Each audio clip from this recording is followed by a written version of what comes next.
El aire en la sala de estar olía a vino tinto y a despedida. Era una noche de viernes, y mi casa de 180 metros cuadrados, la misma que construí con mi esposo, ladrillo a ladrillo, estaba llena de las risas de los amigos de mi hijo Daniel. Él y su esposa, Claudia, se iban a Europa por 21 días. Una celebración, decían. Yo, a mis 72 años, me movía entre los invitados con una bandeja de plata, recogiendo copas vacías y platos sucios, un fantasma sonriente en mi propio hogar. Daniel, con su copa en alto, hacía un brindis por los nuevos comienzos, mientras yo solo sentía el peso de los finales. La alfombra persa que mi esposo y yo compramos en nuestro 20º aniversario se sentía áspera bajo mis pies, un recordatorio de un tiempo en que yo era la anfitriona, no parte del servicio. Claudia, siempre impecable con su vestido de seda y su sonrisa afilada, se excusó para atender una llamada. Se deslizó hacia el balcón, cerrando la puerta de cristal a sus espaldas, pero no del todo. Un hilo de aire, y con él, su voz, viajó hasta la mesa donde yo apilaba los platos del postre. Creía que nadie la escuchaba, que el murmullo de la fiesta la protegía. La arrogancia siempre ha sido el talón de Aquiles de los necios. Desde mi posición, podía ver su silueta recortada contra las luces de la ciudad, gesticulando con una mano mientras sostenía el teléfono con la otra. Un depredador en su hábitat natural, planeando su siguiente movimiento sin saber que la presa, por primera vez, estaba escuchando con atención. Sí, con ella aquí es imposible, dijo, su voz un siseo venenoso que cortó el aire festivo. Es una carga, pero en 3 semanas volvemos y ya veremos qué hacemos. La palabra rebotó en las paredes de mi cráneo. Carga. Sentí como el plato de porcelana que sostenía en mi mano comenzaba a temblar. Un sismógrafo de mi mundo interior derrumbándose. Me aferré a él con la fuerza que me quedaba, la misma con la que me había aferrado a la idea de mi familia durante tantos años. Una carga. Me repetí en un susurro tan bajo que ni yo misma pude oírlo, pero lo sentí en cada fibra de mi ser. Un veneno helado inyectándose directamente en mi corazón. El mundo a mi alrededor siguió girando, ajeno a mi catástrofe personal. Daniel soltó una carcajada sonora por un chiste de uno de sus amigos, el sonido retumbando en la habitación como una burla. No se dio cuenta del temblor de mis manos, ni de la palidez de mi rostro. Nunca se daba cuenta, pero alguien sí lo hizo. Mi vecina, Lucía, que había venido a despedirse, me miró desde el otro lado de la sala. Nuestros ojos se encontraron por un instante, y en los suyos vi el reflejo de mi propio horror. Ella asintió levemente. Un gesto minúsculo que decía: «Yo lo oí, Rosa. No te lo imaginaste». Esa validación silenciosa fue el ancla que me impidió desmoronarme allí mismo. Mis ojos se desviaron hacia la mesa de centro, más allá de la copa de vino a medio terminar de Claudia. Allí, como una sentencia, reposaban los boletos de avión y el itinerario impreso del viaje. Papel brillante con destinos exóticos. París, Roma, Viena. 21 días, 3 semanas, 504 horas. Para ellos, era una escapada de lujo. Para mí, acababa de convertirse en una cuenta regresiva. No sabían que esa llamada telefónica, esa palabra descuidada, no solo había roto mi corazón, acababa de firmar su propia sentencia. El reloj había empezado a correr. Yo no siempre fui invisible.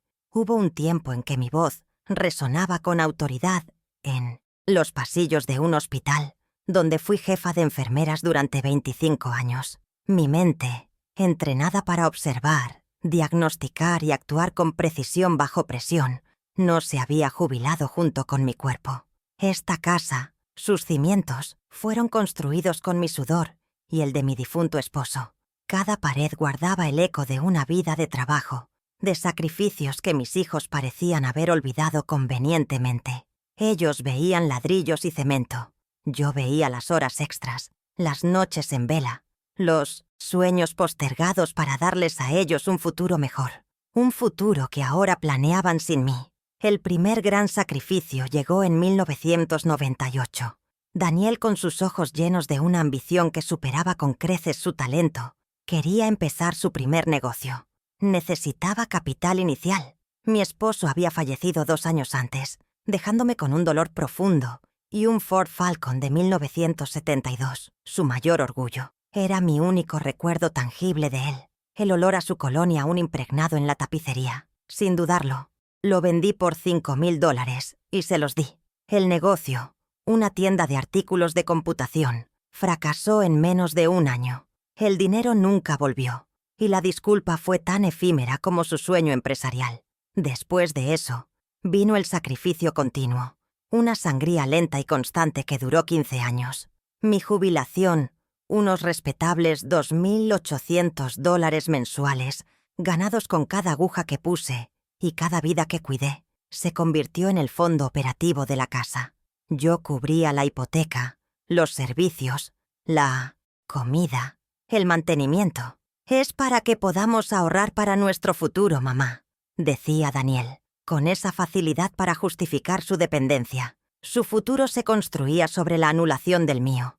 Yo veía cómo mi cuenta de ahorros menguaba, mientras el Audi Q5 de Daniel aparecía en la cochera, un monumento brillante a mi generosidad mal entendida.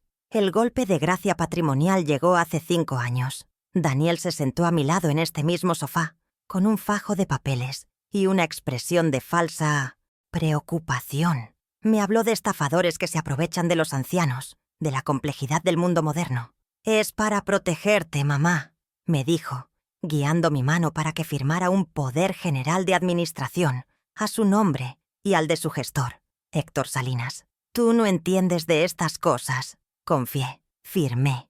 Le entregué las llaves de mi reino, creyendo que me construía una fortaleza, cuando en realidad estaba financiando mi propia prisión.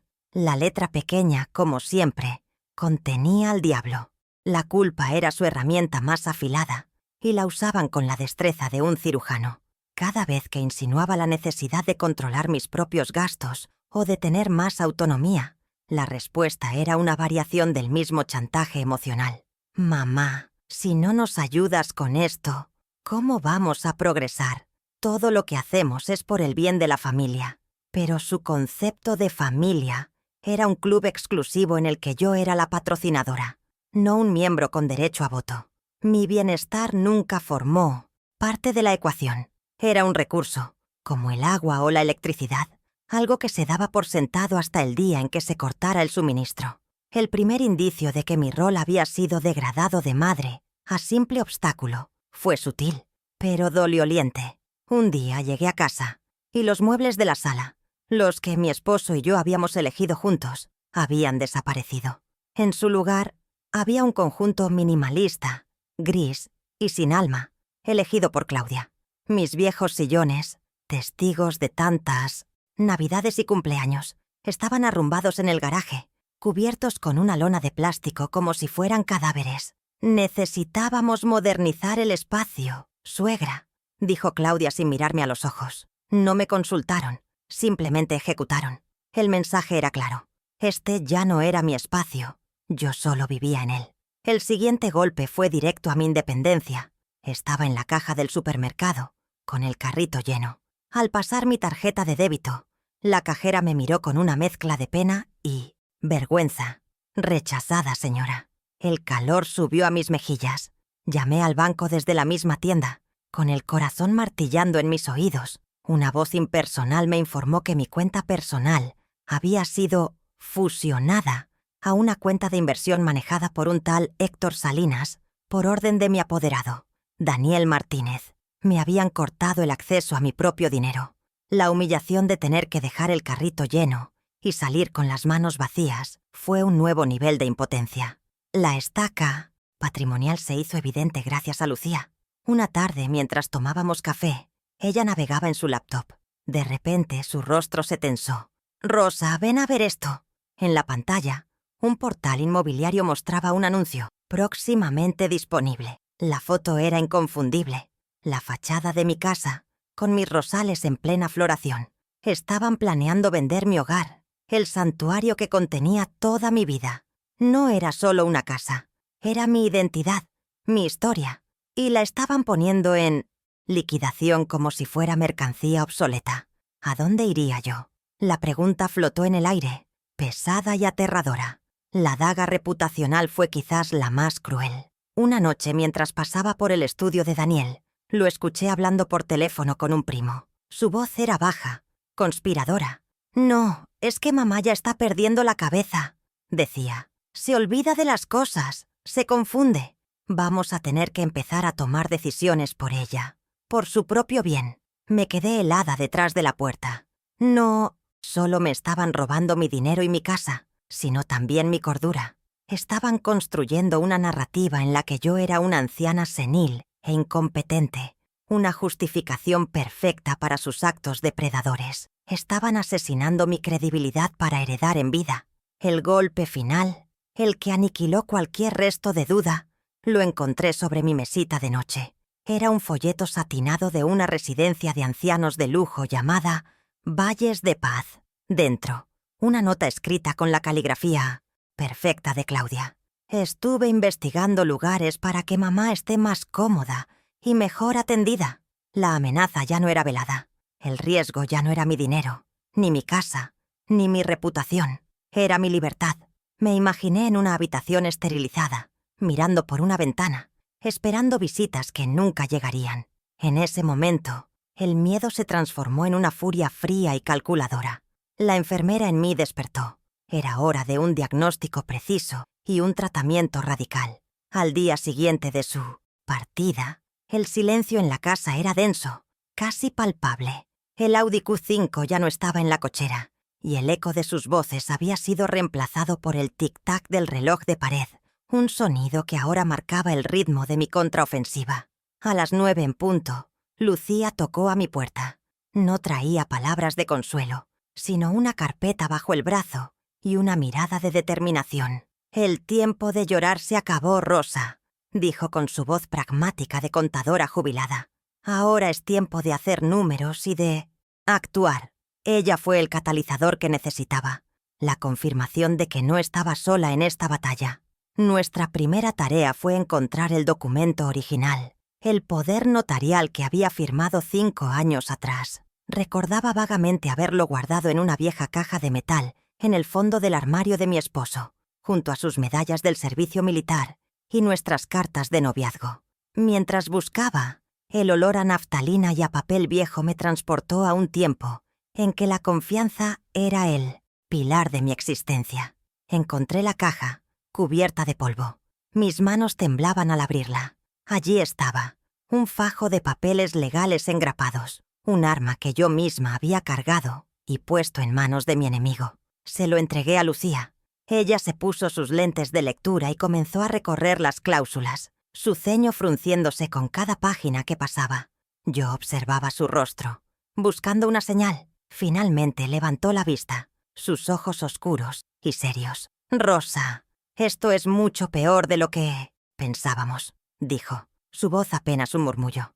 «Esto no es un poder para pagar tus cuentas. Esto les da derecho a vender todo, la casa, tus acciones, hasta el aire que respiras. Y aquí», señaló una línea, «dice, poder general amplísimo». La jerga legal sonaba como una condena, un lenguaje diseñado para ocultar la traición a plena vista. Me sentí ingenua, estúpida. ¿Cómo pude haber sido tan ciega? Lucía debió ver la desesperación en mi rostro. «No te culpes», me dijo, poniendo una mano firme sobre la mía. «Te manipularon usando el arma más poderosa que existe, el amor de una madre. Pero la ley también protege a los que actúan de buena fe». Sus palabras fueron un bálsamo, pero también un llamado a la acción. Me recomendó a un abogado, el licenciado Ramos, un hombre conocido por su dureza y su ética intachable. «Es hora de que alguien que hable su idioma les ponga un alto». Hice la llamada en ese mismo instante.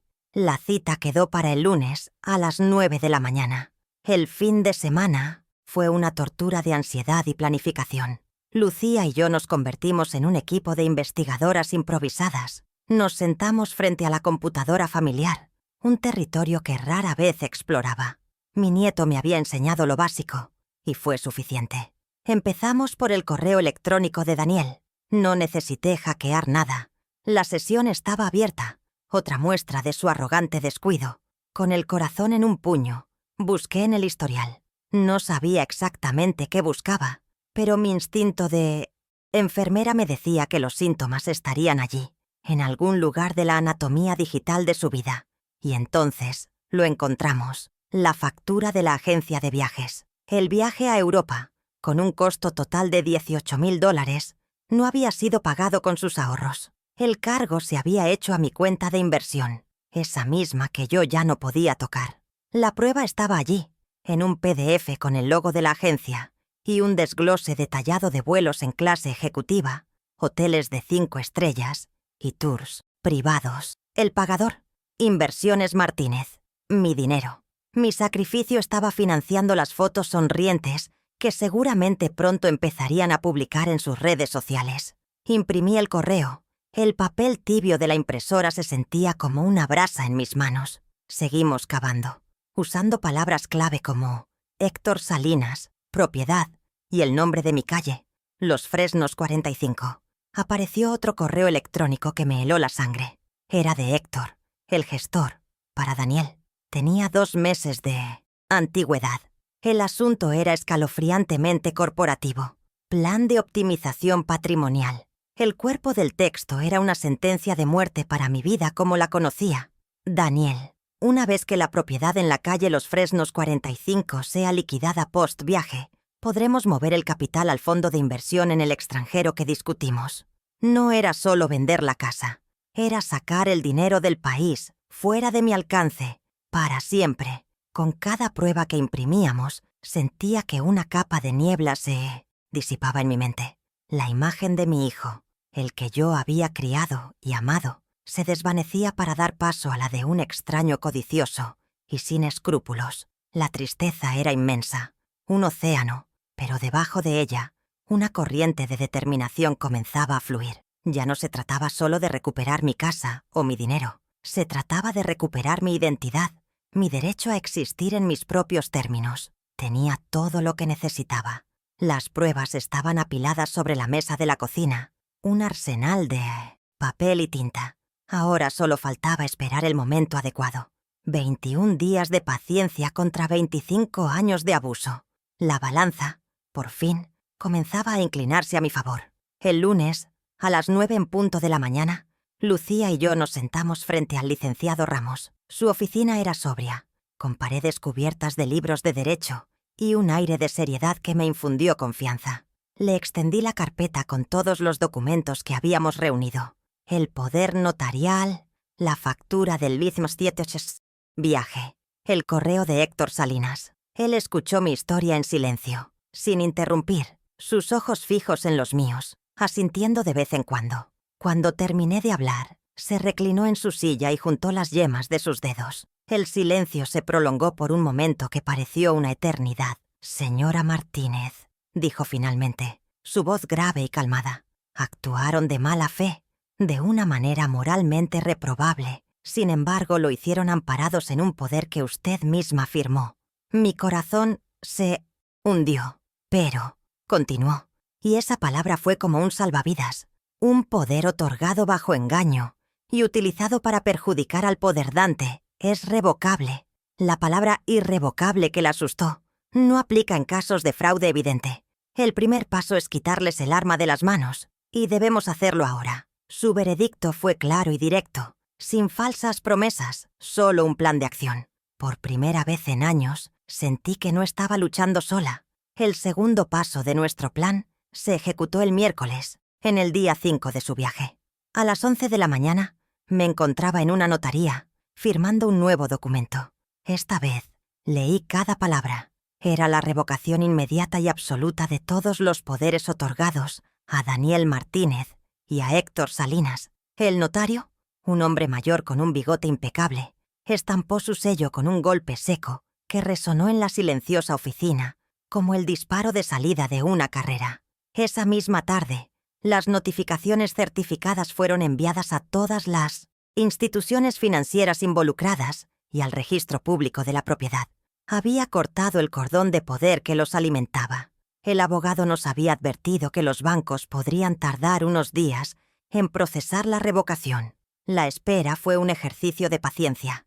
Cada vez que sonaba el teléfono, mi corazón daba un vuelco, esperando una llamada de un Daniel confundido desde Europa. preguntando por qué sus tarjetas no funcionaban. Pero no hubo llamadas. Su arrogancia era tal que probablemente ni siquiera intentaron usarlas, asumiendo que el pozo de mis recursos era inagotable. Finalmente, el lunes siguiente, en el día 10 de su ausencia, recibí la llamada del nuevo gerente del banco. Señora Martínez, su solicitud ha sido procesada. Usted tiene el control total y exclusivo de sus cuentas. Esa misma tarde fui al banco. No al de siempre, sino a una institución completamente nueva donde abrí una cuenta a mi único nombre, sentada frente a un ejecutivo joven que me trataba con un respeto que ya había olvidado. Ordené la transferencia de cada centavo de mis antiguas cuentas. Vi en la pantalla cómo los fondos, mis ahorros de toda una vida, se movían de un lugar controlado por ellos a uno controlado solo por mí. Fue un acto simple, apenas unos clics en un teclado, pero se sintió como una liberación, como derribar el primer muro de mi prisión. El castillo de naipes que habían construido con mi dinero comenzaba a tambalearse. Mientras los fondos se transferían, el abogado preparaba el siguiente movimiento. Con el control de mis finanzas asegurado, ahora podíamos pasar a la ofensiva. Obtuvimos los extractos bancarios de los últimos 2 años. La verdad que revelaron fue más sistemática y cruel de lo que había imaginado. Mes tras mes, una transferencia de $2.500 salía de mi cuenta a una de Daniel, bajo el concepto de honorarios de gestión. ¿Gestionar qué? ¿La dilapidación de mi patrimonio? En 24 meses se habían pagado a sí mismos $60.000 por el privilegio de arruinarme. La evidencia era abrumadora. Una lista interminable de transacciones que pintaban un retrato de codicia metódica. El último domingo antes de su regreso, el día 20 de su viaje, todo estaba en su lugar. El licenciado Ramos envió una notificación formal a la oficina de Héctor Salinas, informándole del inicio de acciones legales por administración fraudulenta y solicitando una rendición de cuentas completa. Sabíamos que esto desataría el pánico, pero para cuando Héctor intentara contactar a Daniel, ya sería demasiado tarde. Un segundo sobre, lacado y con el membrete del despacho de abogados, fue dejado sobre la mesa de la entrada de mi casa. Estaba dirigido a Daniel Martínez y Claudia Herrera, su carta de bienvenida. Mañana todo cambiaría para siempre. Pasé esa última noche en un estado de calma extraña. Recorrí la casa, tocando los muebles que Claudia había comprado, sintiéndolos extraños y ajenos. Preparé té en la cocina, la misma, donde había cocinado miles de comidas para mi hijo. No sentía odio, sino una especie de claridad helada, la serenidad que precede a una tormenta necesaria. Había pasado por el miedo, la ira y la tristeza. Ahora solo quedaba la resolución.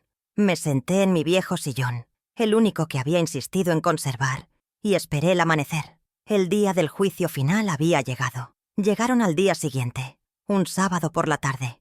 Escuché el taxi detenerse afuera, seguido por el sonido de las ruedas de las maletas sobre el pavimento. Entraron a la casa bronceados, riendo, cargados de bolsas de compras de marcas de lujo, cuyos nombres apenas podía pronunciar. La imagen era tan grotesca, tan desconectada de la realidad de sus acciones, que casi me pareció una escena de una película.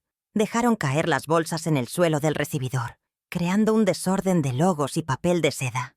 «Mamá, volvimos», canturreó Daniel, como si regresara de un simple fin de semana fuera.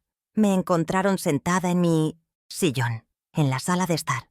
No me levanté. A mi lado, de pie, con un traje oscuro y una expresión impasible, estaba el licenciado Ramos. En la cocina, preparando un té cuya fragancia llenaba el aire, estaba Lucía, una testigo silenciosa y firme. La atmósfera festiva se evaporó instantáneamente, reemplazada por una tensión palpable. Las sonrisas se congelaron en sus rostros. Daniel miró del abogado a mí, su expresión pasando de la alegría a la confusión en un par de segundos. «Mamá, ¿qué pasa?» «¿Quién es este señor?», preguntó, su voz perdiendo su tono despreocupado. Con una calma que no sabía que poseía, tomé una copia del poder notarial que estaba sobre la mesita a mi lado y se la extendí. Mis manos ya no temblaban. «Esto, hijo mío, es lo que firmé creyendo en ti», dije, mi voz serena pero firme como el acero. Un cheque en blanco que usaste para firmar mi sentencia. Creíste que era para protegerme, pero solo te protegía a ti y a tu codicia.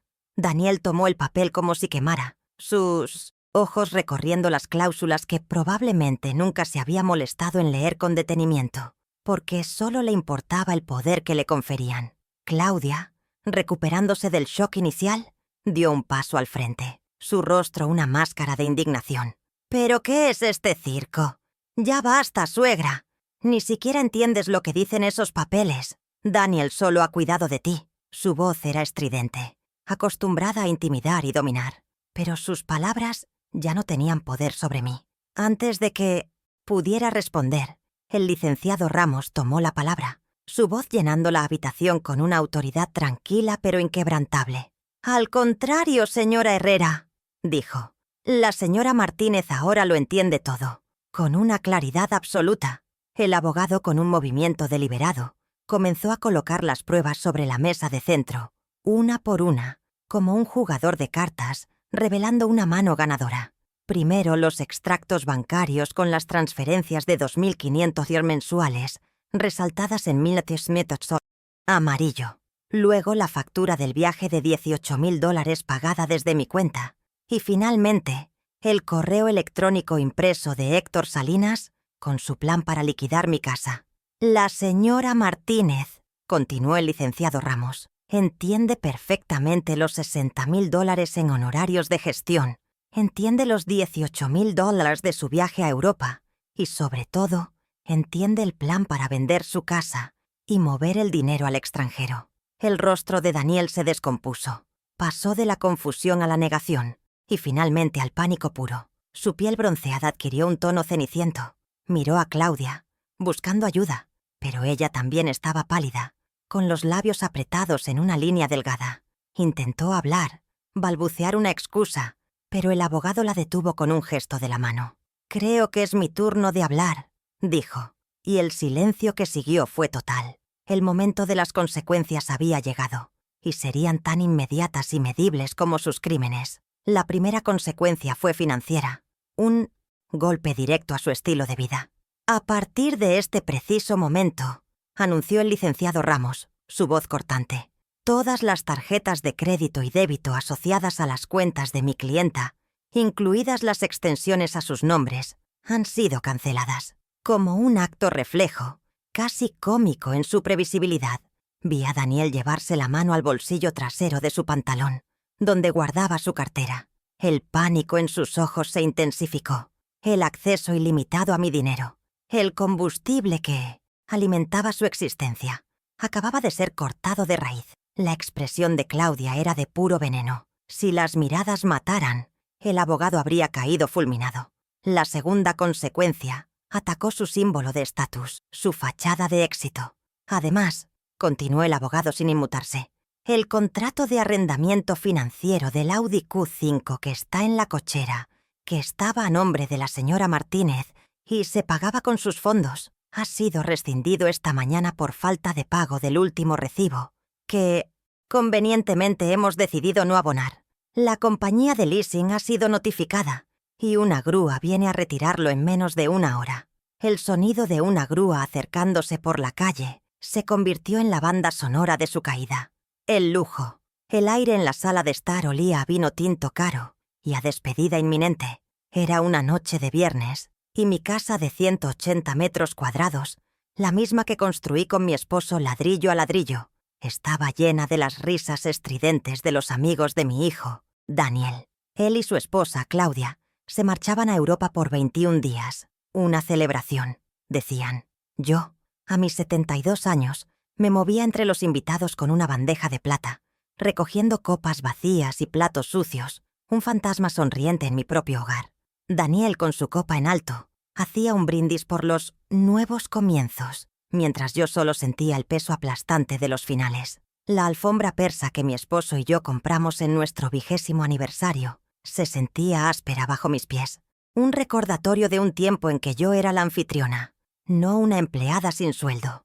Claudia, siempre impecable con su vestido de seda color esmeralda y su sonrisa afilada como un bisturí, se excusó para atender una llamada. Se deslizó hacia el balcón, cerrando la puerta de cristal a sus espaldas, pero no del todo. Un hilo de aire, y con él, su voz, viajó hasta la mesa donde yo apilaba los platos del postre. Creía que nadie la escuchaba, que el murmullo de la fiesta la protegía en una burbuja de impunidad. La arrogancia siempre ha sido el talón de Aquiles de los necios, y la de ella era monumental. Desde mi posición, podía ver su silueta recortada contra las luces de la ciudad, gesticulando con una mano, mientras sostenía el teléfono con la otra. Un depredador en su hábitat natural, planeando su siguiente movimiento sin saber que la presa, por primera vez, estaba escuchando con atención. «Sí, con ella aquí es imposible», dijo, su voz un siseo venenoso que cortó el aire festivo y se clavó directamente en mi pecho. «Es una carga, pero en 3 semanas volvemos y ya veremos qué hacemos». La palabra rebotó en las paredes de mi cráneo. «Carga». Sentí como el plato de porcelana que sostenía en mi mano comenzaba a temblar. Un sismógrafo de mi mundo interior derrumbándose.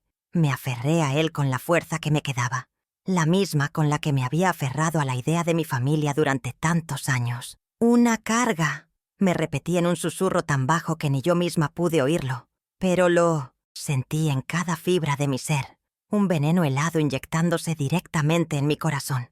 El sonido de mi propia dignidad haciéndose añicos. El mundo a mi alrededor siguió girando, ajeno a mi catástrofe personal.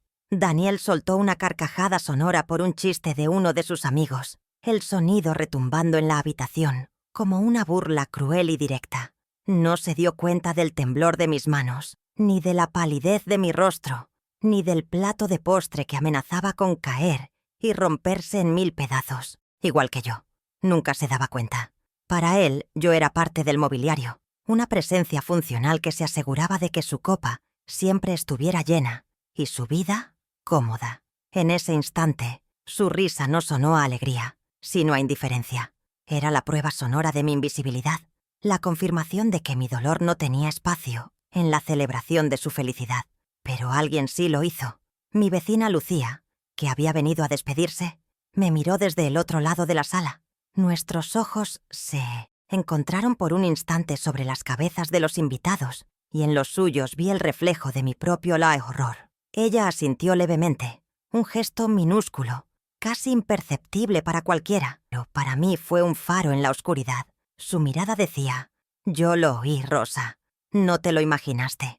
Esa validación silenciosa, ese testimonio compartido en un lenguaje sin palabras, fue el ancla que me impidió desmoronarme allí mismo, frente a todos. No estaba loca, no estaba exagerando. La herida era real, y ahora tenía una testigo. Ese pequeño gesto de solidaridad fue el primer ladrillo de mi reconstrucción. Mis ojos se desviaron de Lucía hacia la mesa de centro, más allá de la copa de vino a medio terminar de Claudia. Allí, como una sentencia y una oportunidad al mismo tiempo, reposaban los boletos de avión y el itinerario impreso del viaje. Papel brillante con destinos exóticos. París, Roma, Viena. 21 días, 3 semanas, 504 horas. Para ellos, era una escapada de lujo, una recompensa por sus supuestos esfuerzos. Para mí, acababa de convertirse en una cuenta regresiva.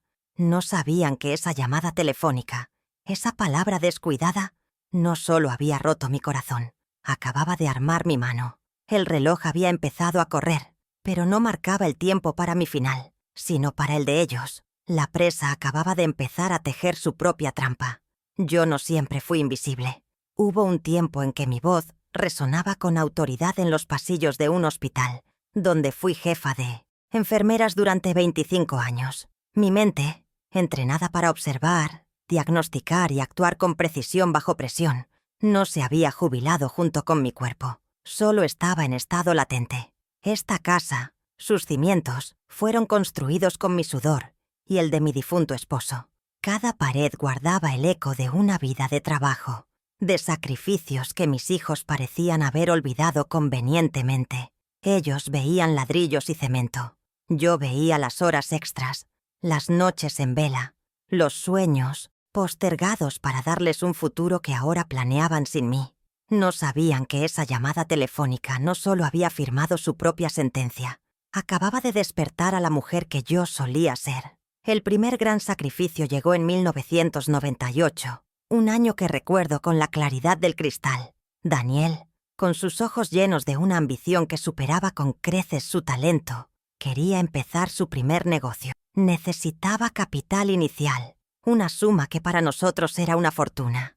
Mi esposo había fallecido 2 años antes, dejándome con un dolor profundo y un Ford Falcon de 1972, su mayor orgullo. Era mi único recuerdo tangible de él, el olor a su colonia aún impregnado en la tapicería de vinilo. Sin dudarlo, lo vendí por $5,000 y se los di en un sobre de papel manila. El negocio, una tienda de artículos de computación, fracasó en menos de un año. El dinero nunca volvió, y la disculpa fue tan efímera como su sueño empresarial. Fue la primera vez que confundí mi amor con un cajero automático. Después de ese primer golpe, vino el sacrificio continuo, una sangría lenta y constante que duró 15 largos años. Mi jubilación, unos respetables $2,800 mensuales, ganados con cada aguja que puse y cada vida que cuidé, se convirtió en el fondo operativo de la casa. Yo cubría la hipoteca de $1,200, los servicios que promediaban $450, la comida, el mantenimiento del jardín. «Es para que podamos ahorrar para nuestro futuro, mamá», decía Daniel, con esa facilidad para justificar su dependencia, mientras Claudia asentía con una sonrisa comprensiva. Su futuro se construía sobre la anulación del mío. Yo veía cómo mi cuenta de ahorros menguaba, mientras el Audi Q5 de Daniel aparecía en la cochera, un monumento brillante de $50,000 a mi generosidad mal entendida y a su descaro. La culpa era su herramienta más afilada, y la usaban con la destreza de un cirujano. Cada vez que insinuaba la necesidad de controlar mis propios gastos o de tener más autonomía, la respuesta era una variación del mismo chantaje emocional. Recuerdo una noche mientras cenábamos que mencioné mi deseo de hacer un pequeño viaje con mis amigas del hospital. La reacción de Daniel fue inmediata. «Mamá, si no nos ayudas con esto, ¿cómo vamos a progresar? Todo lo que hacemos es por el bien de la familia». Sus palabras me hacían sentir egoísta, como si mi deseo de vivir fuera un obstáculo para su felicidad.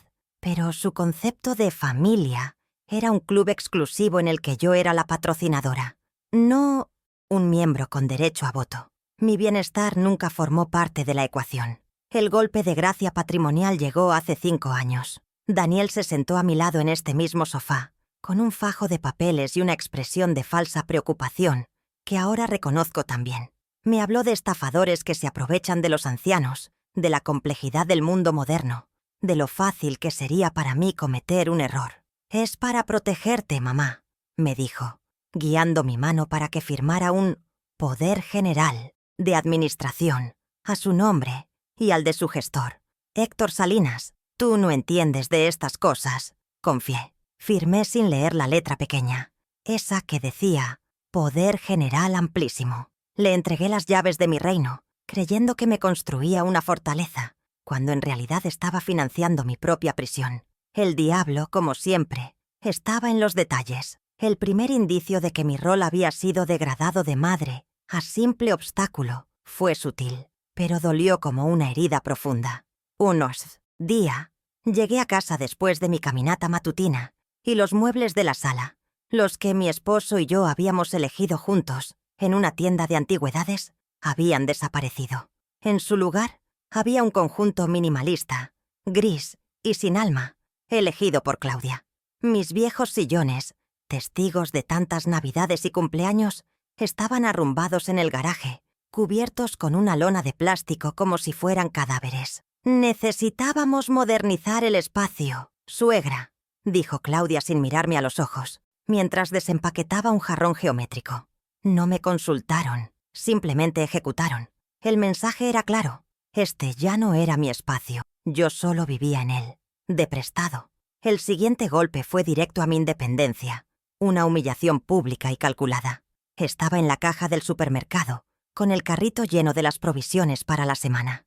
Al pasar mi tarjeta de débito, la cajera me miró con una mezcla de pena y vergüenza. «Rechazada, señora». El calor subió a mis mejillas.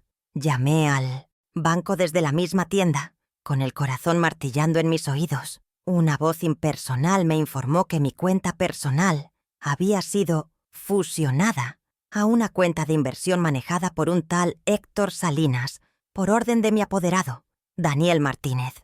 Me habían cortado el acceso a mi propio dinero.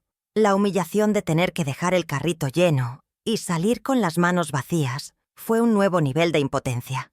Me sentí como una niña a la que le quitan su mesada. La estaca patrimonial se hizo evidente gracias a Lucía.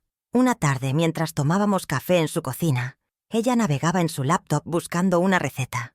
De repente, su rostro se tensó. «Rosa, ven a ver esto». En la pantalla, un portal inmobiliario mostraba un anuncio. «Próximamente disponible. Oportunidad única en Los Fresnos». La foto era inconfundible. La fachada de mi casa, con mis rosales en plena floración. Estaban planeando vender mi hogar, el santuario que contenía toda mi vida. No era solo una casa, era mi identidad, mi historia, el último bastión de mi independencia, y la estaban poniendo en liquidación como si fuera mercancía obsoleta. ¿A dónde iría yo? La pregunta flotó en el aire, pesada y aterradora, porque por primera vez no tenía respuesta. La daga reputacional fue quizás la más cruel, porque no atacaba mis bienes, sino mi mente. Una noche, mientras pasaba por el estudio de Daniel, lo escuché hablando por teléfono con un primo. Su voz era baja, conspiradora, el tono que se usa para compartir secretos, vergonzosos. «No, es que mamá ya está perdiendo la cabeza», decía. «Se olvida de las cosas, se confunde. Vamos a tener que empezar a tomar decisiones por ella, por su propio bien». Me quedé helada detrás de la puerta, con la mano en el pomo. No solo me estaban robando mi dinero y mi casa, sino también mi cordura. Estaban construyendo una narrativa en la que yo era una anciana senil e incompetente, una justificación perfecta para sus actos depredadores. Estaban asesinando mi credibilidad para heredar en vida. El golpe final, el que aniquiló cualquier resto de duda, lo encontré sobre mi mesita de noche unos días antes de su viaje. Era un folleto satinado de una residencia de ancianos de lujo llamada Valles de Paz. Las fotos mostraban ancianos sonrientes jugando al ajedrez y jardines impecables. Dentro, una nota escrita con la caligrafía perfecta de Claudia. «Estuve investigando lugares para que mamá esté más cómoda y mejor atendida». La amenaza ya no era velada, era una promesa. El riesgo ya no era mi dinero, ni mi casa, ni mi reputación. Era mi libertad. Me imaginé en una habitación esterilizada, mirando por una ventana, esperando visitas que nunca llegarían. En ese momento, el miedo se transformó en una furia fría y calculadora. La enfermera en mí despertó. Era hora de un diagnóstico preciso y un tratamiento radical. Al día siguiente de su partida, el silencio en la casa era denso, casi palpable. El Audi Q5 ya no estaba en la cochera, y el eco de sus voces había sido reemplazado por el tic-tac del reloj de pared, un sonido que ahora marcaba el ritmo de mi contraofensiva. A las 9 en punto, Lucía tocó a mi puerta.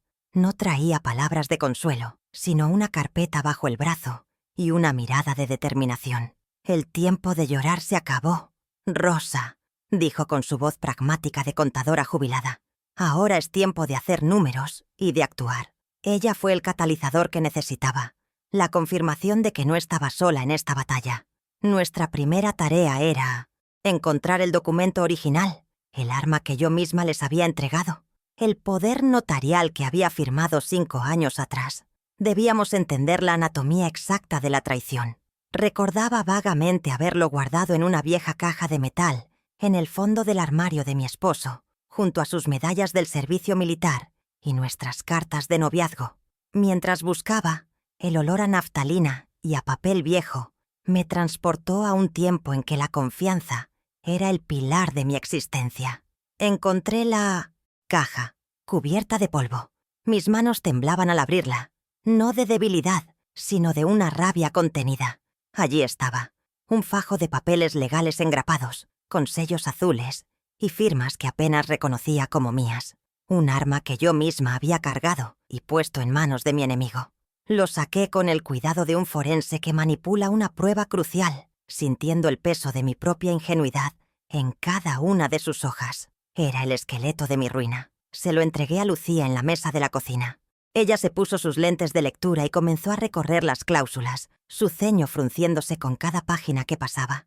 Yo observaba su rostro, buscando una señal. Finalmente levantó la vista, sus ojos oscuros y serios. «Rosa, esto es mucho peor de lo que pensábamos», dijo, su voz apenas un murmullo. «Esto no es un poder para pagar tus cuentas. Esto les da derecho a vender todo. La casa, tus acciones, hasta el aire que respiras». Con su dedo índice, señaló una frase en mayúsculas. «Poder, general amplísimo». Y luego otra, diseñada para infundir miedo. «Irrevocable». La jerga legal sonaba como una condena. Un lenguaje diseñado para ocultar la traición a plena vista. Fue la primera prueba tangible de la premeditación con la que actuaron. Me sentí ingenua, estúpida, una tonta que había firmado su propia sentencia. Lucía debió ver la desesperación en mi rostro. «No te culpes», me dijo poniendo una mano firme sobre la mía. «Te manipularon usando el arma más poderosa que existe, el amor de una madre. Pero la ley también protege a los que actúan de buena fe». Sus palabras fueron un bálsamo, pero también un llamado a la acción. Me recomendó a un abogado, el licenciado Ramos, un hombre conocido por su dureza y su ética intachable. «Es hora de que alguien que hable su idioma les ponga un alto». Hice la llamada en ese mismo instante. La cita quedó para el lunes a las 9 de la mañana. Teníamos menos de 48 horas para reunir más munición para nuestra primera batalla. El reloj seguía corriendo. El fin de semana fue una tortura de ansiedad y planificación. Lucía y yo nos convertimos en un equipo de investigadoras improvisadas. Nos sentamos frente a la computadora familiar, un territorio que rara vez exploraba.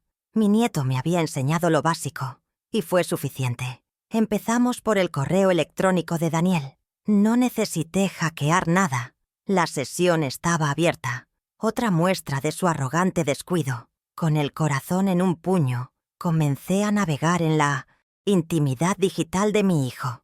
Me sentía como una ladrona, pero una ladrona que intentaba recuperar lo que le habían robado. Busqué en el historial. No sabía exactamente qué buscaba, pero mi instinto de enfermera me decía que los síntomas estarían allí, en algún lugar de la anatomía de su vida virtual. Y entonces lo encontramos, la segunda pieza de evidencia, tan clara como el día. Un correo de una prestigiosa agencia de viajes, la factura del viaje a Europa, con un costo total de $18,000. No había sido pagado con sus ahorros. El cargo se había hecho a mi cuenta de inversión, esa misma que yo ya no podía tocar. La prueba estaba allí, en un archivo PDF con el logo de la agencia y un desglose detallado de vuelos en clase ejecutiva, hoteles de 5 estrellas y tours privados por viñedos. En la parte inferior, en una pequeña línea de texto, la información del pagador. Inversiones Martínez, mi dinero. Mi sacrificio estaba financiando las fotos sonrientes que seguramente pronto empezarían a publicar en sus redes sociales. Era la prueba irrefutable de que su lujo se construía sobre mi ruina. Imprimí el correo electrónico y la factura. El papel tibio que salía de la impresora se sentía como una brasa en mis manos, una prueba física de su descaro. Lo puse sobre la mesa de la cocina, junto a la copia del poder notarial. Las piezas comenzaban a encajar, formando una imagen desoladora. Me imaginé a Claudia eligiendo los hoteles más caros, a Daniel justificando los vuelos en primera clase, todo mientras yo contaba mis centavos en el supermercado. La tristeza que había sentido se evaporó, reemplazada por una furia fría, una claridad de propósito. Ya no se trataba solo de recuperar mi casa o mi dinero, se trataba de desmantelar la mentira sobre la que habían construido sus vidas, pieza por pieza, prueba por prueba. ¿Creían que los años cuidando enfermos me habían vuelto estúpida o solo invisible? Seguimos cavando en el pantano de su correspondencia digital, usando palabras clave que ahora parecían obvias. Héctor Salinas, propiedad, venta y el nombre de mi calle, Los Fresnos 45. Apareció otro correo electrónico que me heló la sangre. Era de Héctor, el gestor, para Daniel. Tenía 2 meses de antigüedad. El asunto era escalofriantemente corporativo, un eufemismo para el robo a gran escala. Plan de optimización patrimonial. Mi corazón se detuvo por un segundo. Optimización. ¿Qué palabra tan limpia para un acto tan sucio?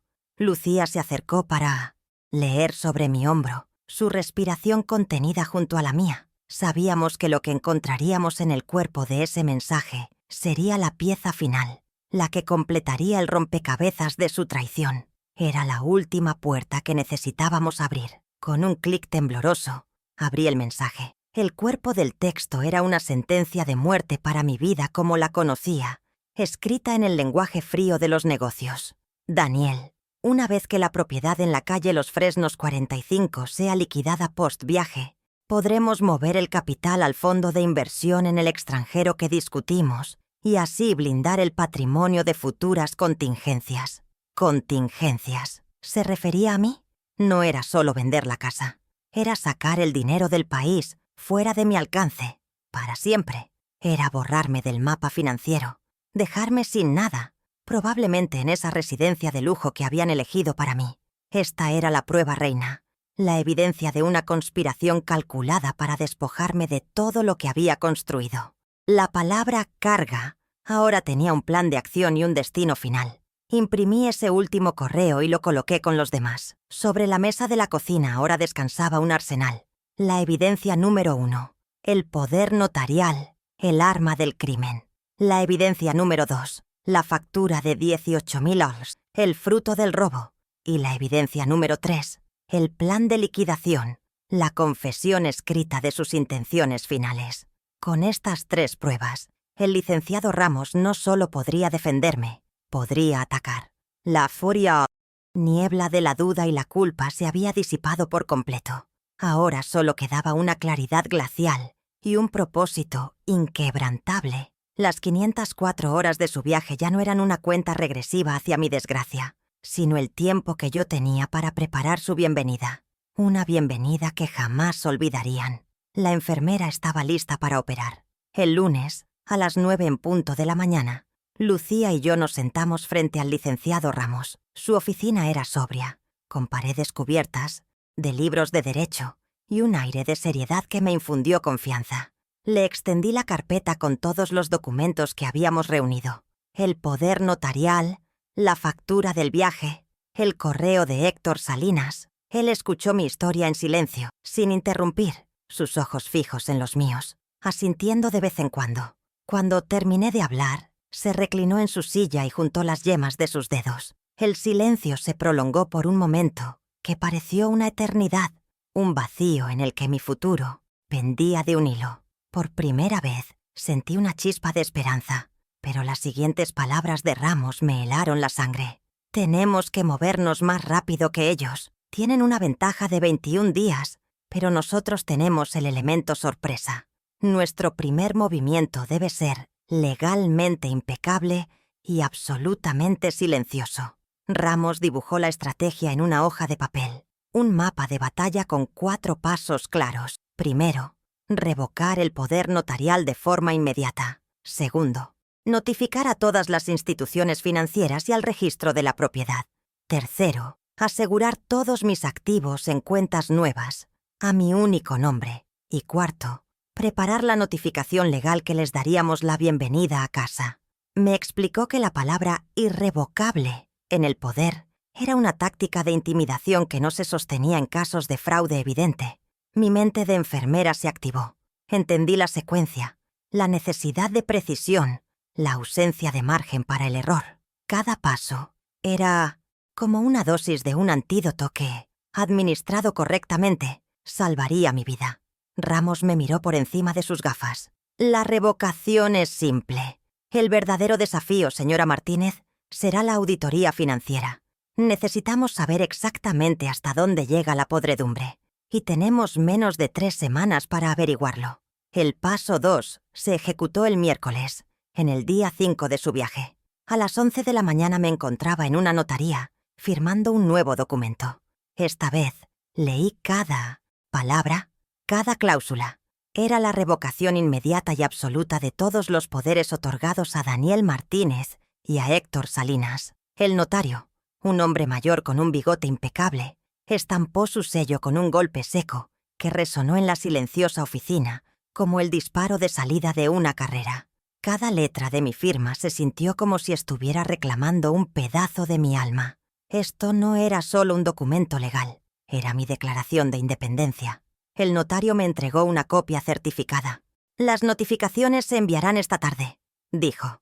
El primer disparo había sido efectuado, silenciosamente, a través de un océano. Ahora solo quedaba esperar y ver si el enemigo notaría que el suelo se movía bajo sus pies. Los días siguientes fueron una tortura de paciencia.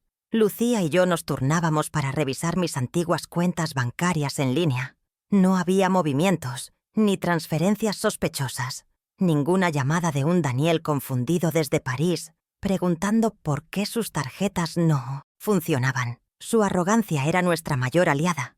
Estaban tan seguros de su control, tan inmersos en su lujo, que no se les ocurrió verificar la fuente de su riqueza. Estaban bebiendo champán en un barco que no sabían que se estaba hundiendo. El viernes, día 8, una alerta de correo electrónico de mi antiguo banco apareció en mi pantalla. Mi corazón dio un vuelco. No era una notificación de transacción, sino un mensaje de marketing genérico. Pero ver el logotipo del banco me recordó el tic-tac del reloj. ¿Cuánto tiempo más tardaría la burocracia en procesar la revocación y cerrarles la puerta definitivamente? El lunes siguiente, en el día 10 de su ausencia, recibí la llamada. Era el gerente de una nueva sucursal bancaria. «Señora Martínez, su solicitud ha sido procesada. Usted tiene el control total y exclusivo de sus cuentas». Fui al banco esa misma tarde. Sentada frente a un ejecutivo joven que me trataba con un respeto que ya había olvidado, ordené la transferencia de $1,200, cada centavo de mis antiguas cuentas. Vi en la pantalla cómo los fondos, mis ahorros de toda una vida, se movían de un lugar controlado por ellos a uno controlado solo por mí. Fue un acto simple, apenas unos clics en un teclado, pero se sintió como una liberación. El ejecutivo me entregó una nueva y reluciente tarjeta de débito. «Sus fondos están seguros, señora Martínez», sostuve el plástico frío en mi mano. El castillo de naipes que habían construido se había derrumbado, pero asegurar el dinero era solo la mitad de la batalla. Ahora era el momento de calcular los daños. Con el acceso restaurado, el equipo del licenciado Ramos inició una auditoría rápida. Me enviaron los primeros extractos de los últimos 2 años a través de un portal seguro. Lucía y yo nos sentamos en la mesa de mi cocina, con una jarra de café entre nosotras, y comenzamos a escudriñar 2 años de transacciones. Fue como realizar una autopsia a mi propia vida financiera. Cada partida era una pista, cada transferencia una herida. Los números no mentían, contaban una historia de saqueo sistemático y despiadado. «Mira esto, Rosa», susurró Lucía, su dedo trazando una línea en la pantalla. «Cada mes, el día 5 de cada mes, $2.500 a una empresa llamada Servicios de Gestión D&C. D&C, Daniel y Claudia. No era solo un robo. Habían creado una empresa fantasma para que pareciera legítimo. ¿Qué otros horrores estarían enterrados en esos números? Continuamos la auditoría hasta altas horas de la noche. Descubrimos mucho más que la tarifa de gestión.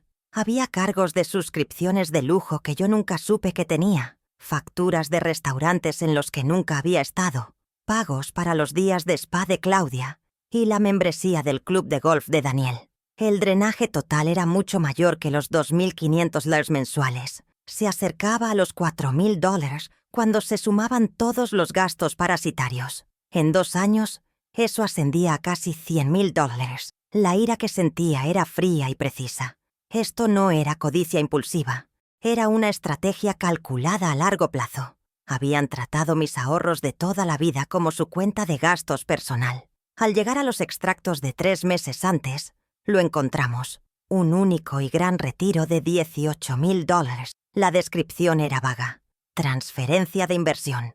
Pero la fecha coincidía perfectamente con la fecha de reserva de la factura de la agencia de viajes. Era el último clavo en su ataúd. Ahora los teníamos. Al día siguiente, día 15 de su viaje, llamé a Ramos con nuestros hallazgos. Estaba tranquilo, pero pude oír un filo de acero en su voz. Esto es mejor de lo que esperaba, Rosa. Esto no es mala administración. Esto es un fraude claro y demostrable. La palabra fraude resonó en la línea. Era una palabra pesada y fea para asociarla con mi propio hijo. Pero era la verdad, y la verdad era la única arma que me quedaba. Ramos me explicó el siguiente paso. Redactaría 2 documentos. El primero, una notificación formal de acción legal contra Héctor Salinas por mala conducta profesional y complicidad. El segundo, una carta personal para Daniel y Claudia. La carta para su hijo será diferente, dijo Ramos. No será una amenaza legal, será una consecuencia, será una notificación de desalojo. La palabra me golpeó. Desalojo. Iba a desalojar a mi propio hijo de mi casa. ¿Sería lo suficientemente fuerte para llevarlo a cabo? La última semana de su viaje transcurrió en una neblina de preparación. Me reuní de nuevo con Ramos para revisar los documentos. El aviso de desalojo les daba 30 días para abandonar la propiedad, según la normativa local para ocupantes sin contrato de arrendamiento. Sentí una extraña sensación de desapego, como si fuera una actriz en una obra, moviéndome a través de mis acciones guionizadas. La tormenta emocional había pasado, dejando tras de sí una calma tranquila y resuelta. Ya no era la víctima, era la arquitecta de la nueva realidad a la que estaban a punto de enfrentarse. Le pregunté a Ramos qué pasaría si se negaban a irse. Sonrió débilmente. No lo harán. La alternativa que les presentaré, una demanda pública por fraude que arruinaría su reputación y probablemente implicaría tiempo en la cárcel, hará que una salida silenciosa parezca una opción muy atractiva. La elección sería suya, pero el resultado ya estaba decidido. Llegó el día 20, domingo por la tarde, el día antes de su regreso. Según lo planeado, un mensajero entregó el primer sobre en las oficinas de Héctor Salinas. Recibí una confirmación de mi ciencios. Entrega digital. La primera ficha de dominó había caído. Me imaginé a Héctor abriendo la carta, su rostro palideciendo al leer sobre el poder revocado, la auditoría, la acusación de fraude. Intentaría llamar a Daniel, pero Daniel estaría en un avión, inalcanzable, volando felizmente hacia su juicio. El momento era perfecto. Una sinfonía de consecuencias orquestada a la perfección. El sol poniente proyectaba largas sombras a través de la ventana. Coloqué el segundo sobre, el de Daniel y Claudia, justo en el centro de la mesa del vestíbulo. Yacía allí, blanco y austero contra la madera oscura, un centinela silencioso que custodiaba la entrada a su nueva vida. Todo lo que quedaba era que cruzaran la puerta y recibieran su bienvenida. Pasé la noche preparando la casa, no para una bienvenida, sino para una confrontación. Moví mi viejo sillón, el que habían relegado a un rincón, al centro de la sala, de cara a la puerta principal. Era mi trono. Coloqué una pequeña mesa a su lado para las copias de las pruebas. Cada acción era deliberada. Estaba montando un escenario. La iluminación, la colocación de los muebles, el camino que tendrían que recorrer desde la puerta hasta donde yo estaba sentada. No se trataba de gritos ni de llanto. Se trataba de control, el control que me habían quitado, que ahora estaba reclamando. Un objeto cuidadosamente colocado a la vez. Lucía llegó poco después, con un termo de té. No dijo mucho, solo me apretó el hombro con firmeza. Su presencia era mi respaldo silencioso. Mañana, el abogado también estaría aquí. El jurado estaba listo. Las pruebas estaban preparadas, solo faltaban los acusados. Esa noche apenas dormí. No sentía miedo ni ansiedad, sino un profundo y casi sereno sentido de propósito. Pensé en la mujer que era hacía 3 semanas, un fantasma en su propia casa, temblando ante una sola palabra cruel. Esa mujer se había ido. En su lugar había alguien a quien no había visto en años, la jefa de enfermeras, la mujer que podía gestionar una sala de urgencias caótica, tomar decisiones de vida o muerte con la cabeza fría y enfrentarse a médicos arrogantes que creían saber más. Me habían llamado una carga. Estaban a punto de descubrir lo pesado que podía ser ese fardo cuando ya no los estuviera sosteniendo. Su vuelo estaba programado para aterrizar a las 4:30 p.m. Me los imaginé recogiendo su equipaje, lleno de costosos recuerdos comprados con mi dinero. Volvían a una casa que creían suya, a una madre que creían débil, No tenían ni idea de que estaban entrando en el último día de sus antiguas vidas. El día 17 de su viaje, mientras regaba mis rosales, ocurrió la primera fisura en su mundo perfecto. Fue una llamada a mi nuevo número de celular, un número que solo Lucía y el licenciado Ramos conocían. Era del departamento de fraudes de mi antiguo banco. Una voz joven y profesional me informó de un intento de compra por $3.200 en una joyería de Viena. La transacción había sido rechazada. Señora Martínez, ¿puede confirmar si usted autorizó este cargo? Sostuve el teléfono, sintiendo el sol de la mañana en mi rostro y una frialdad deliciosa en mi interior. El primer ladrillo de su mundo de apariencias acababa de ser removido. ¿Cuánto tardaría el resto del edificio en colapsar? No, joven, no la autoricé, respondí con una calma que me sorprendió a mí misma. De hecho, he revocado todos los poderes y cancelado todas las tarjetas adicionales de esa cuenta. Le agradezco su diligencia. Hubo una pausa al otro lado de la línea, seguida de un tecleo rápido. Entendido, señora Martínez. Procederemos a bloquear permanentemente las tarjetas asociadas. Que tenga un buen día. Colgué. No sonreí. Simplemente respiré hondo. El aire perfumado por las rosas. Era una victoria pequeña, silenciosa, invisible para el mundo. Pero para mí fue monumental. Acababa de negarles el acceso a su combustible.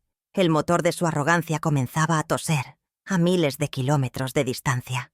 Me imaginé la escena con una claridad cinematográfica. Claudia, con su nariz respingada, señalando un collar de diamantes en un escaparate.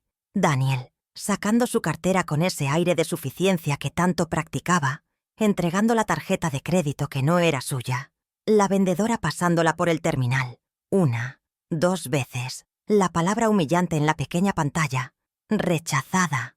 El rostro de Claudia contrayéndose en una mueca de incredulidad y furia. Daniel desconcertado, intentando con otra tarjeta, solo para recibir el mismo resultado.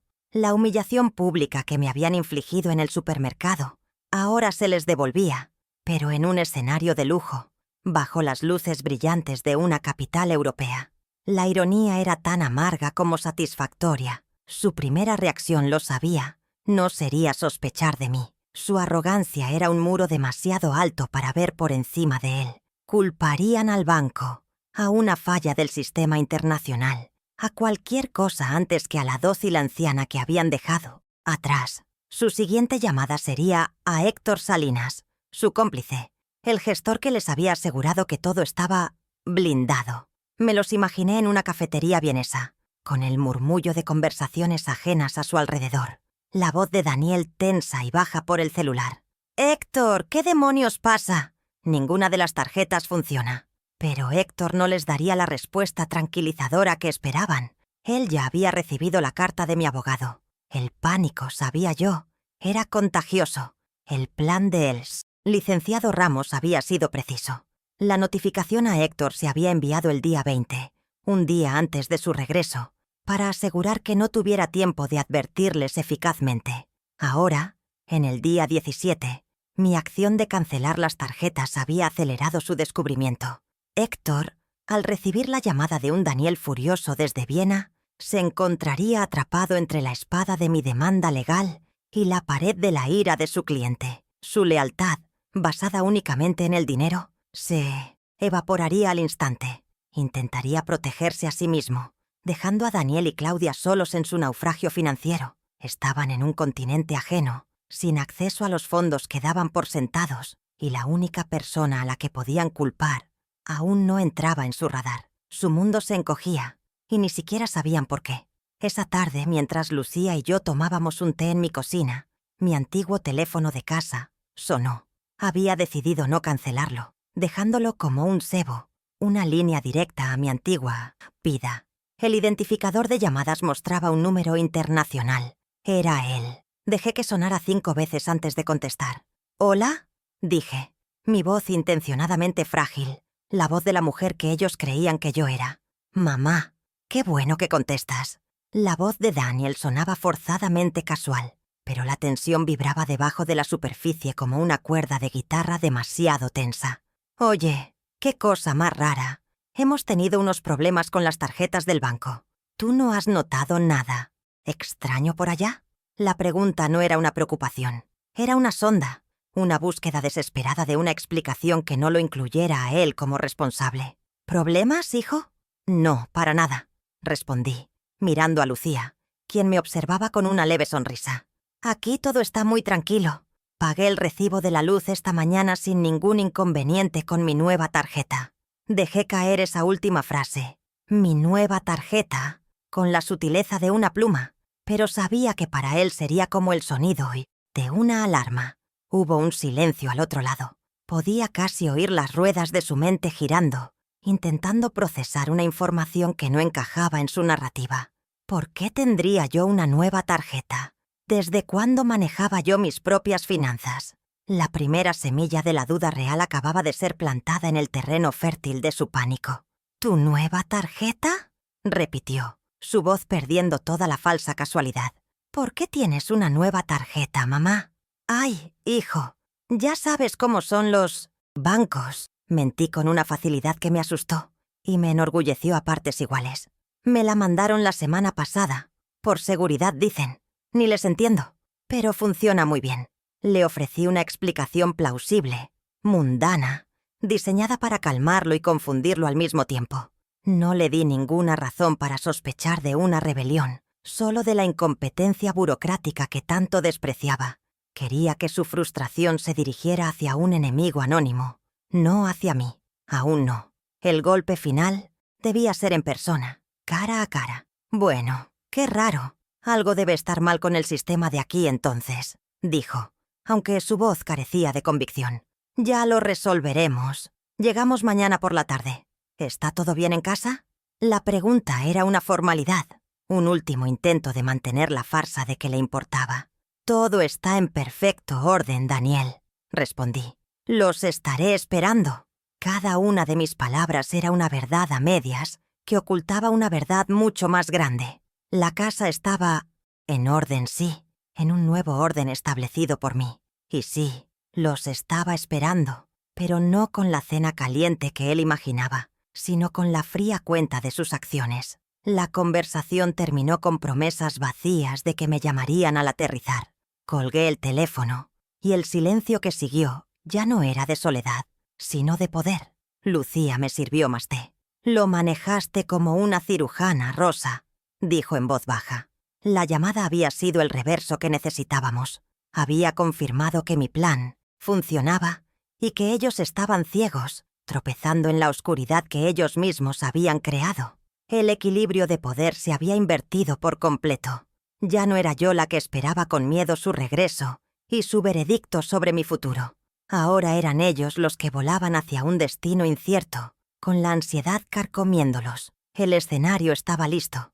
Las pruebas estaban sobre la mesa. Solo faltaba que los actores principales hicieran su entrada para el acto final. Llegaron al día siguiente, un sábado por la tarde, puntuales a su propia ejecución. Escuché el taxi detenerse afuera, seguido por el sonido de las ruedas de las maletas sobre el pavimento, un repiqueteo que anunciaba el fin de una era. Entraron a la casa bronceados, riendo, cargados de bolsas de compras de marcas de lujo, cuyos nombres apenas podía pronunciar. La imagen era tan grotesca, tan desconectada de la realidad de sus acciones, que casi me pareció una escena de una película barata. Dejaron caer las bolsas en el suelo del recibidor, creando un desorden de logos y papel de seda.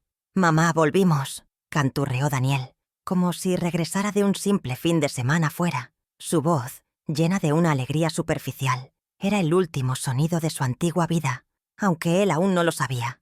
Me encontraron sentada en mi sillón, en el centro de la sala. No me levanté. A mi lado, de pie, con un traje oscuro y una expresión impasible, estaba el licenciado Ramos, en el umbral de la cocina, sosteniendo una taza de té cuyo vapor ascendía lentamente. Estaba Lucía, una testigo silenciosa y firme. La atmósfera festiva se evaporó instantáneamente, reemplazada por una tensión palpable que se podía cortar con un cuchillo. Las sonrisas se congelaron en sus rostros. Daniel miró del abogado a mí, su expresión pasando de la alegría a la confusión en un par de segundos. «Mamá, ¿qué pasa? ¿Quién es este señor?», preguntó, su voz perdiendo su tono despreocupado, delatando la primera punzada de una ansiedad que solo iría en aumento. Su mirada era la de un animal que huele el peligro pero no lo ve. Con una calma que no sabía que poseía, tomé una copia del poder notarial que estaba sobre la mesita a mi lado y se la extendí. Mis manos ya no temblaban. «Esto, hijo mío, es lo que firmé creyendo en ti», dije, mi voz serena pero firme como el acero. «Un cheque en blanco que usaste para firmar mi sentencia. Creíste que era para protegerme, pero solo te protegía a ti y a tu codicia». Daniel tomó el papel como si quemara. Sus ojos, recorriendo las cláusulas que probablemente nunca se había molestado en leer con detenimiento, porque solo le importaba el poder que le conferían. Pude ver el momento exacto en que comprendió que esto no era una bienvenida, sino una auditoría de su alma, y que había sido encontrado en falta. Claudia, recuperándose del shock inicial, dio un paso al frente, su rostro una máscara de indignación forzada. «¿Pero qué es este circo? Ya basta, suegra. Ni siquiera entiendes lo que dicen esos papeles. Daniel solo ha cuidado de ti». Su voz era estridente, acostumbrada a intimidar y dominar, el arma que siempre había usado para salirse con la suya. Pero sus palabras ya no tenían poder sobre mí. Eran el eco vacío de una autoridad que ya no poseía. Antes de que pudiera responder, el licenciado Ramos tomó la palabra, su voz llenando la habitación con una autoridad tranquila pero inquebrantable. «Al contrario, señora Herrera», dijo, sin alzar la voz pero silenciándola por completo. «La señora Martínez ahora lo entiende todo, con una claridad absoluta». El abogado, con un movimiento deliberado, comenzó a colocar las pruebas sobre la mesa de centro, una por una, como un jugador de cartas, revelando una mano ganadora. Primero, los extractos bancarios con las transferencias de 2.500 liras mensuales resaltadas en amarillo fluorescente. Entiende perfectamente estos $60.000 en honorarios de gestión que se autoasignaron en los últimos 24 meses. El papel se posó sobre la madera con un sonido suave pero definitivo. Los ojos de Daniel se clavaron en la lista de transacciones, su boca ligeramente abierta, como si viera por primera vez el registro escrito de sus pecados. La primera prueba no era una acusación, era una contabilidad fría y precisa de su traición mensual, sistemática y documentada. Sin hacer una pausa, el licenciado Ramos colocó la segunda prueba junto a la primera. La factura impresa del viaje a Europa. El logo de la agencia de viajes de lujo destacaba en la parte superior. «También entiende con meridiana claridad estos $18.000», continuó, su dedo índice tocando el total. «El costo de 21 días de lujo en clase ejecutiva y hoteles de 5 estrellas, pagados directamente desde la cuenta de inversiones de su madre». Pude ver el bronceado de Claudia palidecer bajo su maquillaje caro. El recuerdo de sus vacaciones de ensueño se transformaba frente a sus ojos en la evidencia de un desfalco. Cada foto sonriente que habían tomado era ahora un fotograma de su propia caída. Cada brindis con champán, un brindis por su propia ruina. Finalmente, el abogado deslizó sobre la mesa la última hoja de papel. El golpe de gracia. Era el correo electrónico impreso de Héctor Salinas. «Y, sobre todo», dijo Ramos, su voz bajando un tono, volviéndose más grave, «entiende este plan de optimización patrimonial». Hizo una pausa, permitiendo que el peso de esas palabras cayeran sobre ellos. «El plan para vender su casa, la casa de esta señora, tan pronto como regresaran de su viaje, y mover el capital a un fondo en el extranjero, fuera de su alcance para siempre». El silencio que siguió fue absoluto, pesado, roto solo por el tic-tac del reloj de pared. Ya no había excusas ni negaciones posibles. La conspiración estaba expuesta, impresa en blanco y negro para que el mundo la viera. El rostro de Daniel se descompuso, pasó de la confusión a la negación y finalmente al pánico puro. Su piel bronceada adquirió un tono ceniciento. Miró a Claudia, buscando ayuda, pero ella también estaba pálida, con los labios apretados en una línea delgada. Intentó hablar, balbucear una excusa, pero el abogado lo detuvo con un gesto de la mano. «Creo que es mi turno de hablar», dijo, y su voz no admitía réplica. «Las consecuencias de sus actos no son negociables, son inmediatas, y la primera es de carácter financiero. El aire se cargó de una nueva expectación. Ya no se trataba del pasado, de lo que habían hecho, sino del presente inmediato, de lo que estaban a punto de perder. La justicia no esperaría a un tribunal. A partir de este preciso momento, anunció el licenciado Ramos, su voz cortante, todas las tarjetas de crédito y débito asociadas a las cuentas de mi clienta, incluidas las extensiones a sus nombres, han sido canceladas. Como un acto reflejo, casi cómico en su previsibilidad, vi a Daniel llevarse la mano al bolsillo trasero de su pantalón, donde guardaba su cartera. El pánico en sus ojos se intensificó.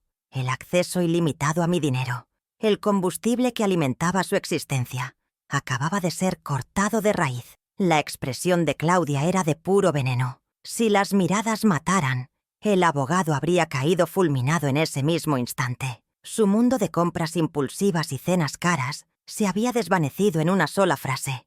La segunda consecuencia atacó su símbolo de estatus, su fachada de éxito.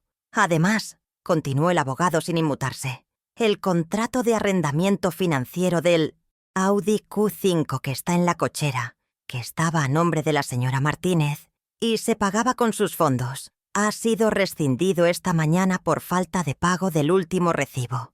La compañía de leasing ha sido notificada. Justo en ese momento, como si estuviera perfectamente orquestado, el sonido metálico y chirriante de una grúa, acercándose por la calle, se filtró por las ventanas. De hecho, añadió Ramos mirando su reloj, vienen a retirarlo en menos de una hora.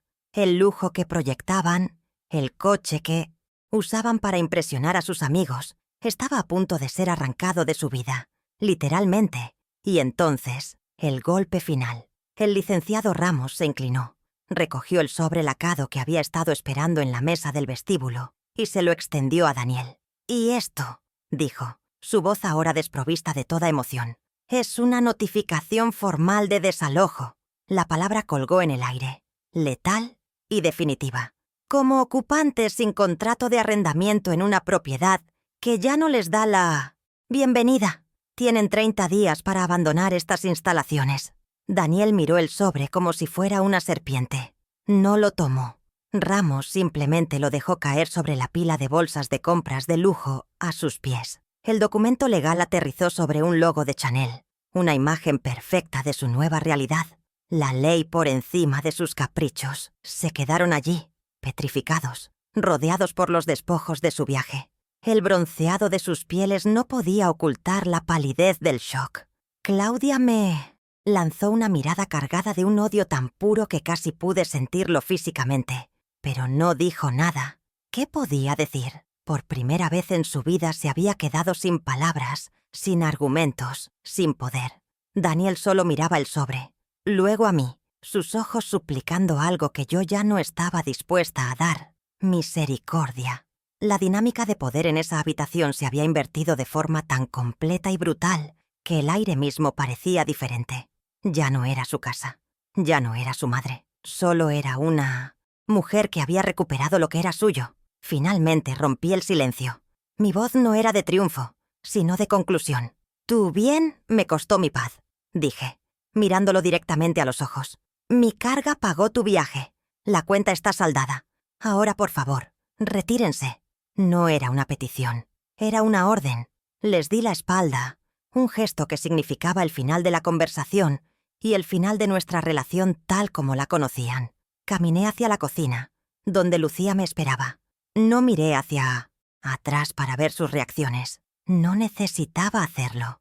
El sonido de la grúa estacionando justo afuera de la casa era toda la respuesta que necesitaba. El ruido metálico de las cadenas era la banda sonora de mi libertad recién recuperada. Mientras Lucía me servía una taza de té, escuché el primer sollozo ahogado de Daniel. Era un sonido débil, patético, el lamento de un hombre que finalmente se daba cuenta de que el mundo no giraba a su alrededor. No sentí pena, ni alegría, solo una inmensa y agotadora sensación de cierre. Durante años creí que mi valor estaba en cuánto podía dar. Descubrí, demasiado tarde pero a tiempo, que mi poder residía en lo que podía decidir quitar. El respeto no se hereda, se defiende. Y yo acababa de defender el mío, no con gritos, sino con papeles, con consecuencias y con un silencio que pesaba más que cualquier palabra. La casa estaba en silencio de nuevo, pero esta vez era un silencio que me pertenecía. Las semanas que siguieron a su partida fueron de un silencio ensordecedor, pero no de soledad. Era el silencio del espacio recuperado, del aire que por fin podía circular libremente por las habitaciones de mi casa. Los 30 días que la ley les concedía para desalojar transcurrieron con una lentitud metódica, como las gotas de un suero intravenoso que purga un veneno. El camión de mudanzas llegó un martes por la mañana. Desde la ventana de mi cocina, los observé. No había gritos, ni confrontaciones, solo el movimiento mecánico de dos personas desmantelando una vida que habían construido sobre cimientos ajenos. Vi cómo subían al camión el sofá gris impersonal y el jarrón geométrico que Claudia tanto amaba. No sentí ni una pizca de nostalgia, solo el alivio de ver cómo se llevaban los últimos vestigios de su ocupación. Los intentos de contacto, al principio, fueron una avalancha. El teléfono sonaba sin cesar, mostrando el nombre de Daniel en la pantalla. Sus mensajes de voz eran una sinfonía de manipulación que iba desde la furia hasta la súplica lastimera. «Mamá, ¿cómo pudiste hacernos esto? Somos tu familia. Claudia está destrozada». Después, los textos de ella, venenosos y llenos de insultos velados. No respondí a una sola llamada. No contesté un solo mensaje. Cada intento de comunicación ignorado era un ladrillo más en la muralla que estaba construyendo. Mi silencio no era pasivo. Era una declaración, una frontera infranqueable. Aprendí que la respuesta más poderosa a quien te ha gritado durante años no es un grito más fuerte, sino el eco de su propia voz en una habitación vacía. Toda comunicación fue desviada hacia la única puerta que dejé abierta, la oficina del licenciado Ramos. Él se convirtió en mi filtro, mi portavoz. Daniel ha llamado 3 veces hoy, me informaba con su voz calmada. Quiere negociar, pero yo ya no negociaba mi dignidad. Las condiciones eran claras y no estaban sujetas a debate. El primer límite fue el silencio. El segundo, la distancia legal. No habría reuniones familiares. Para hablar las cosas, no habría más oportunidades para el chantaje emocional. La relación, si es que alguna vez iba a existir de nuevo, tendría que renacer de las cenizas, pero sobre un terreno completamente nuevo, cuyas reglas las dictaba yo. El amor de una madre no es un contrato de adhesión que se firma en blanco. Una vez que se fueron, la casa respiró. Recorrí cada habitación, ahora semivacía, y sentí que recuperaba el territorio. Saqué del garaje mis viejos muebles, los que mi esposo y yo habíamos elegido. El sillón de cuero gastado, la mesita de roble. Cada objeto que volvía a su lugar era como una pieza de mi propia identidad que se reacomodaba. Lucía vino a celebrar con una botella de vino. Nos sentamos en mi sala de estar, que volvía a ser mía, y brindamos. «Por los nuevos comienzos, Rosa», dijo, y esta vez la frase no sonó a despedida, sino a una bienvenida. La bienvenida a mi propia vida. El aire ya no olía a vino caro y traición, sino a cera para muebles y a la promesa de una paz duramente ganada. Mi rutina se transformó. Los días ya no giraban en torno a las necesidades de otros. Me inscribí en un club de jardinería, una vieja pasión que había abandonado. Retomé el contacto con mis amigas del hospital, mujeres fuertes y risueñas con las que había perdido el contacto. Mis mañanas se llenaron del olor a tierra húmeda y mis tardes de conversaciones que no requerían que yo sirviera el café. Fui al banco y, por primera vez en años, me senté con un asesor financiero que me explicó mis inversiones con un respeto que me hizo sentir competente. Tomé mis propias decisiones, moví mi dinero, aseguré mi futuro con la misma precisión con la que una vez aseguré la dosis correcta de un medicamento. Estaba sanando. Pasaron 6 meses. Una tarde de sábado, el timbre sonó. Al abrir la puerta me encontré con mi nieto, Leo. Tenía 16 años y la mirada de su padre, pero con una luz diferente, una que aún no se había extinguido por la codicia. Estaba solo. «Hola, abuela», dijo, su voz un poco temblorosa. Me preguntaba si podría pasar un rato. No había llamado antes, simplemente vino. En ese gesto vi una valentía que su padre nunca tuvo, la de actuar por convicción propia. Le sonreí, una sonrisa genuina que no había sentido en mucho tiempo, y abrí la puerta de par en par. No era el regreso de mi hijo, pero era la llegada de una esperanza. Lo llevé al jardín trasero. El espacio que Claudia había cubierto con piedras blancas estériles ahora era un floreciente jardín de rosas. Había pasado meses trabajando la tierra, arrancando las malas hierbas, plantando nuevos esquejes. Era mi proyecto de resurrección. Estas eran las favoritas de tu abuelo, le dije señalando unas rosas de un rojo intenso. Se llaman Mr. Lincoln. Le expliqué cómo cuidarlas, cómo podarlas para que crecieran más fuertes. No era solo una lección de jardinería, era una metáfora de todo lo que había aprendido. A veces, para que algo florezca, hay que cortar lo que está muerto, lo que le roba la vida. Le pasé la regadera y, sin decir una palabra, comenzó a ayudarme. Regamos las plantas en un silencio cómodo, un lenguaje que ambos entendíamos. No hablamos de sus padres, no hablamos del desalojo, ni del dinero, ni de la traición. Hablamos de la escuela, de la banda de rock que le gustaba, de los libros que yo estaba leyendo. Construimos un puente frágil sobre un abismo de dolor, un puente hecho de temas sencillos y de un respeto mutuo.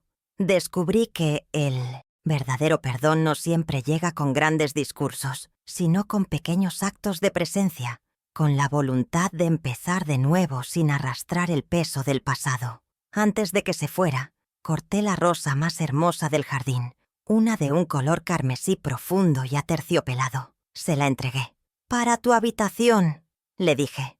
«No para tu madre». El regalo era para él, un lazo directo entre él y yo, sin intermediarios. Él entendió la distinción. Sus ojos se encontraron con los míos y vi una comprensión que iba más allá de sus años. «Gracias, abuela», susurró. Esa tarde comprendí que los lazos familiares no se imponen, se cultivan, y algunos, como las rosas, necesitan ser podados drásticamente para sobrevivir y volver a florecer con más fuerza. Él se fue, y yo me quedé en el jardín, observando cómo el sol se ponía, tiñendo el cielo de colores cálidos. El aire olía a tierra mojada y a flores. La paz que sentía no era la ausencia de conflicto, sino la presencia de mí misma. Había recuperado mi casa, mi dinero y mi libertad, pero lo más importante que había recuperado era el respeto por la mujer que veía en el espejo cada mañana, la jefa de enfermeras que sabía que a veces la intervención más necesaria es también la más dolorosa, pero es la única que puede salvar una vida. En este caso, la mía. El silencio de la noche comenzó a envolver el jardín, pero ya no me asustaba. Era un silencio lleno de posibilidades, el lienzo en blanco de mis próximos años. Me di cuenta de que la dignidad no es algo que te dan, es algo que te niegas a que te quiten. Y a veces, para defenderla, tienes que estar dispuesta a perderlo todo para finalmente ganarte a ti misma. La casa estaba en calma, y en esa calma resonaba la verdad más profunda que había aprendido en mis 72 años. Durante años, creí que mi valor estaba en cuánto podía dar. Descubrí, demasiado tarde pero a tiempo, que mi poder residía en lo que podía decidir quitar. El respeto no se hereda, se defiende.